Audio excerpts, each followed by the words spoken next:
How does trade affect your state specifically, affect New Jersey, and especially when it comes to CEOs who are looking to kind of get another aspect of concern kind of off their plates? Yeah, first of all, it's good to be with you, Carol. Trade impacts us significantly. We have one of the biggest ports in the United States.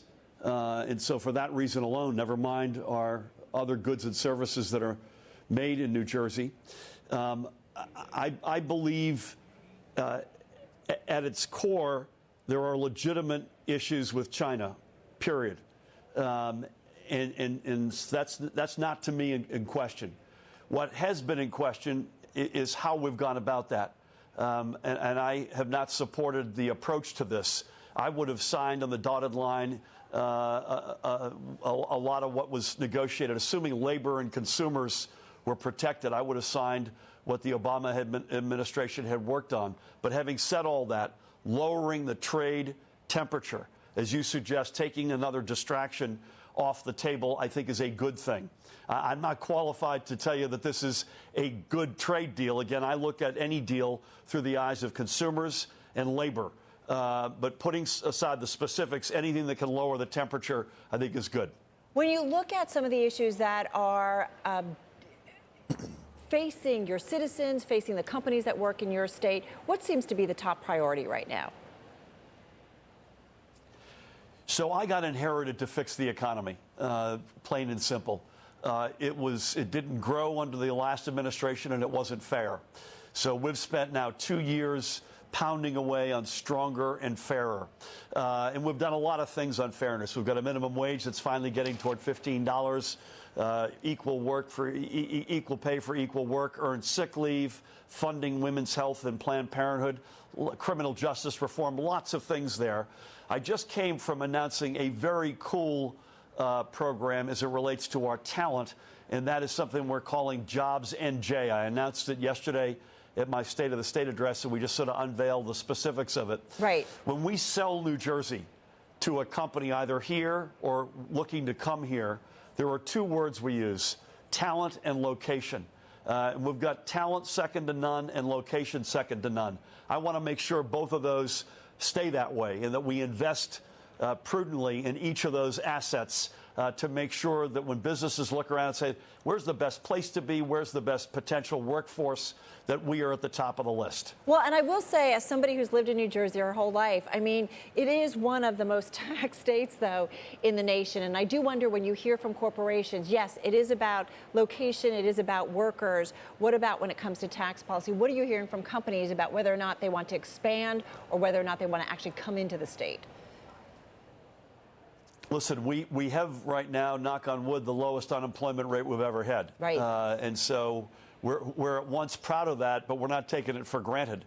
And I want to make sure that a business that looks at New Jersey says, you know what, the math works in addition to the things like talent and location. So we've put forward a whole set of incentives for companies that we think are forward-looking. They pass the Wayne Gretzky test of why are you so good, because we go to where the puck is going, not to where it's been. They're transparent. They're enforceable. We want to make sure folks say, you know what, you get a lot by putting your business in New Jersey, particularly talent and location. We want to make sure the math works as well. Again, so far so good. I want to see those incentives adopted by the legislature and put in force. But I'm happy with the progress we're making, recognizing we always still have a ways to go. Governor, talk to us about your kind of what I see as like two objectives with this Jobs New Jersey plan, an initiative. It is about helping employers access talent. It's also about helping residents that are in New Jersey develop the skills. I hear this across the country that everyone is working on these initiatives. What specifically are you going to do to help New Jersey residents have the skills that they need for the jobs that are in demand? Yeah, you've got it exactly right, first of all. So the notion here is this is what employers need for the economy of tomorrow. These are the employees that we're producing with the skills they've got. How can we, as seamlessly as possible, shrink the gap and make it line up as best we can? You're right, lots of places are doing this, but no place starts where we start. #1 public education system in America, highest concentration of scientists and engineers per square mile in the entire world, a diversity unlike any other American state. We just got ranked to be the smartest state in the nation. We start in a very good place. But again, getting that match to work. I can't tell you how many CEOs, board chairs I've sat with who say, listen, we love it. My first question is, where am I going to get the workforce for tomorrow? And just at this, on the other side of the coin, with recent graduates saying, listen, I feel really good about my education, right, but I want to make sure the skills I've got will get me the job that I want. And so our job is to make that match as best we can. I'm understanding, of course, you guys are gradually raising the minimum wage. Small businesses are telling us that that is killing them. How do you respond to that? And we know small businesses always the backbone of really our nation's economy. Yeah, by the way, our administration, for the first time, Carol, has a small business unit in our Economic Development Authority. That's never happened before. I think 60% of the employment in our state is technically by small businesses. Right. As it relates to minimum wage, one way we're doing this is we're doing it gradually. It's a 5-year glide path to $15 an hour. And that's explicitly because of the small business community. Secondly, depending on how small you are, there are carve-outs and the glide path is even longer. I can't justify having a 2-income household earning below the poverty line in New Jersey. It's unacceptable. So we had no choice but to go from $8 and something. We're now at $11, and in several years from now, we'll get to $15. It's the right thing to do. Right. I think we're doing it in a responsible way, particularly with our small businesses, and I hope we can have one of those 1 + 1 = 3 outcomes. At the other end of the spectrum, the millionaires tax. Got to ask you about it. You keep pushing for this millionaires tax. It was in your state of the state. You know, your fellow Democrats in New Jersey seem to say it's a dead issue. Why do you keep pushing? What chance is there for success here? Yeah, I'd say I just challenge a little bit the basis of the question. My fellow Democrats, a millionaire's tax actually in New Jersey polls in the 70s, including a wild majority of Democrats and a majority of Republicans, believe it or not. Why do we want to do it? Because it's the right thing to do.